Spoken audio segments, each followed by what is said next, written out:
Shmuel Lechem Rabotai. Mishnah Yomi continues in the fifth parak of Maaser Sheni, which we began yesterday, which was bringing up the topic of Kerem Revai, or Net Revai. Now in Mishnah Gimel, Kerem Revai, fourth year vineyard produce. Beit Shammai Omrim, Ein lo chomesh ve'ein lo bir.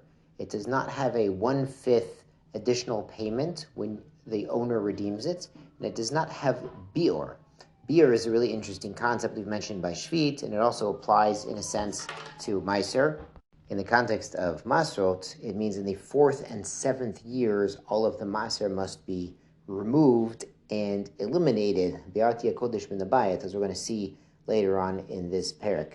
So Beit Shammai says these rules, which apply to Maaser Sheni, do not apply to Revai.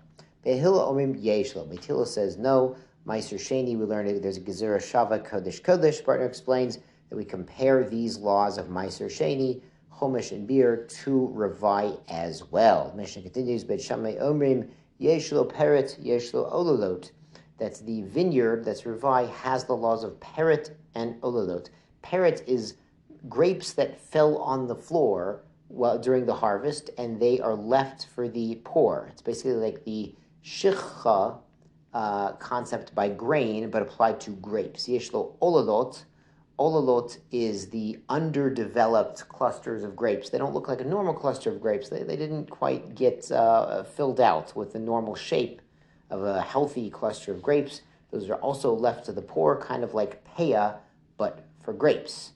So Beit Shammai says that the aniyim do have an entitlement to some portion of the Kerem Revai. Aniyim podin la'atzman, and they can redeem it for themselves. If they're not going to bring these grapes themselves, these peret and ololot grapes to Yerushalayim, they can redeem it for themselves and bring that money to Yerushalayim.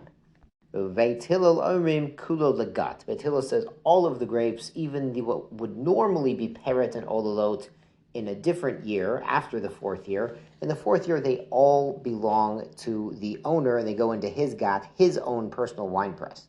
So the reason for this, somewhat counterintuitively, is that because Beit Hillel holds Revai is like Maaser Sheni, it's mamon gevoha. It's the property of Hashem that Hashem is choosing to give us if we're eating it in Yerushalayim.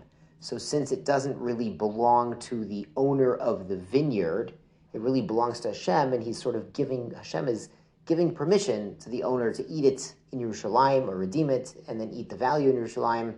So the gifts to the poor, the peret and the ololot, would not apply. Okay, Mishnah Daled, the podin net Revai. How are we poda? How to redeem the net Revai? Now you'll notice it uses the word neta here, as we discussed yesterday. It just means plantings, fruit trees, instead of kerem. And really the law applies to both kerem, both vineyards, and any other kind of fruit tree. So how do you redeem it? Meniach et asol. You put down the basket, all pi shlosha, literally on the mouths of 3, but you're not putting the basket on your mouths. You're bringing together 3 experts in assessing the value, and they're bucky in the business and the valuation of this produce. And you're doing it based on their financial guidance. Omer, kama adam rotzi lifta lo basela. How many of these baskets would a person, redeem really, but how much would he pay?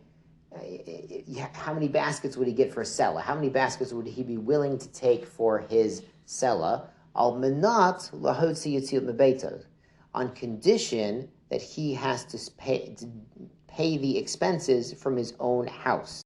So it's interesting, by Maaser Sheni, we saw at the beginning of the 4th parak, the previous parak, that also you redeem based on an expert valuation, but you only need 3 experts when there's, the crops are already getting kind of old or, deteriorating in some way. You need sort of an expert assessment. Here we need the expert assessment because you get to deduct the expenses when you're redeeming Revai. So the expenses are deductible for Revai. I'm sure the IRS will be happy to hear about it. The Mishkati is meniach hatamal, so he puts down the money. Ve'omer kola nilkat mezei, any produce picked from this Revai orchard or vineyard, mechula alamal elu, is deconsecrated onto these monies. V'kach solim besela, for the amount of baskets the experts came up with, per sella. So the rate that they established, a person would pay for this produce, assuming he can deduct the expenses of continuing to take care of these trees and this produce until they reach maturity. Shkoyach Rabosai, be well.